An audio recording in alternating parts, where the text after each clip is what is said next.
We are First Impressions. We're here to train HR management to recruit through a competency-based approach.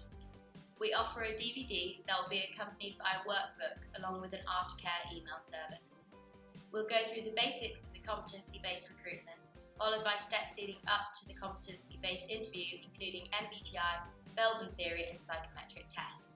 Then we will focus on the key elements included in the interview questions and answers, providing managers with the key information needed to successfully recruit.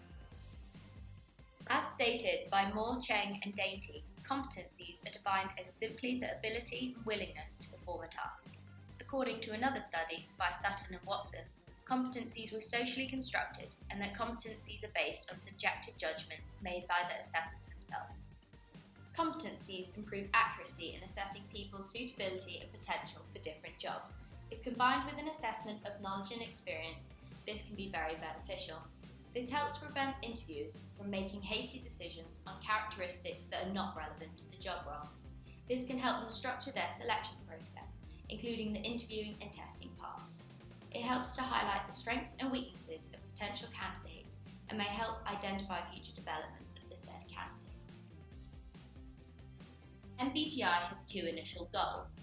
It identifies the basic preferences of each of the 4 categories specified in Johnson's theory. The description of the 16 distinctive personality types results from the interactions among the preferences.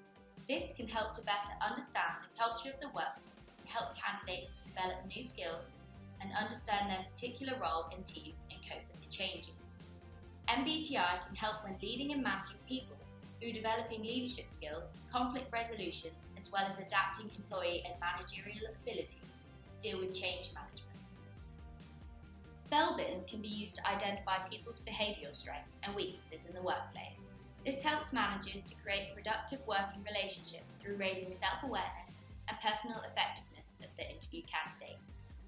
This will also help employees to build mutual trust and understanding, which essentially will aid the recruitment process, as this highlights the candidates who have a suitable behaviour to suit the job roles.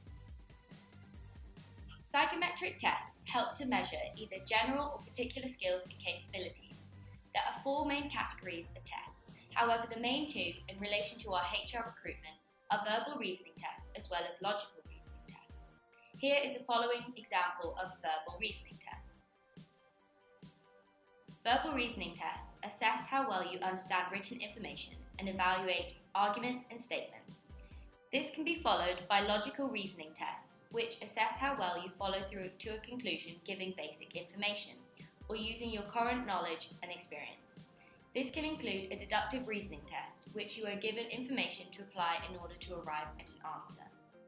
Both these tests can help a business identify whether a candidate is suited to the specific job role at hand, and can help identify whether they match the competencies of said role and company.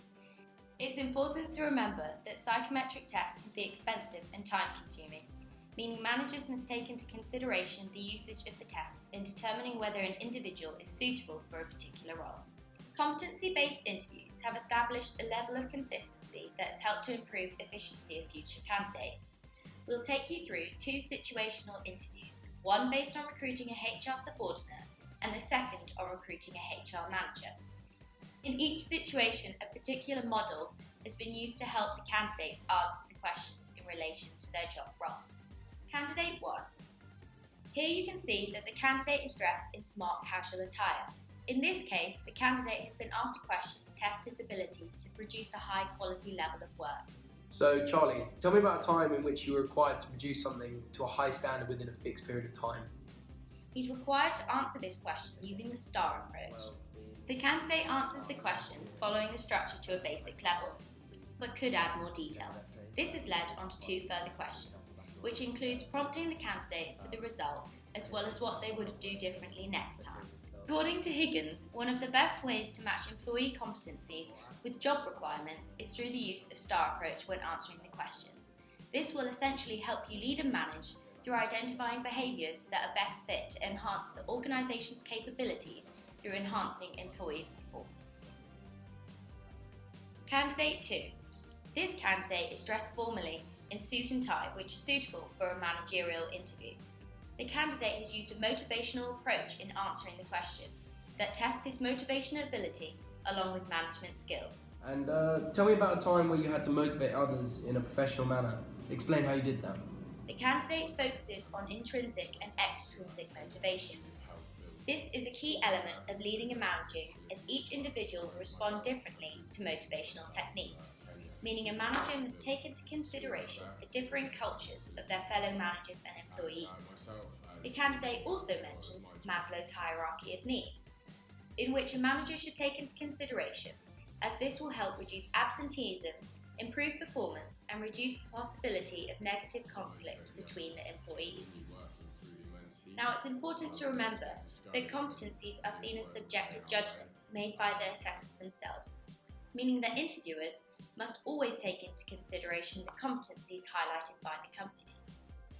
Now, to summarise, according to Hayes, a competence can be seen as being more than a combination of ability and willingness to do a task, but also being a number of possibilities, generic knowledge, motive, trait, social role, and skill of a person. Competencies essentially support recruitment and selection by creating a foundation for a well-designed, effective, and efficient recruitment and selection process. Finally, by taking a competency-based approach, management as a whole can benefit from improving the HR process, employee respect, and creating better working environments. Let us guide you on the best way to recruit through the use of competency-based techniques and processes to find the right people for the right job in the right way.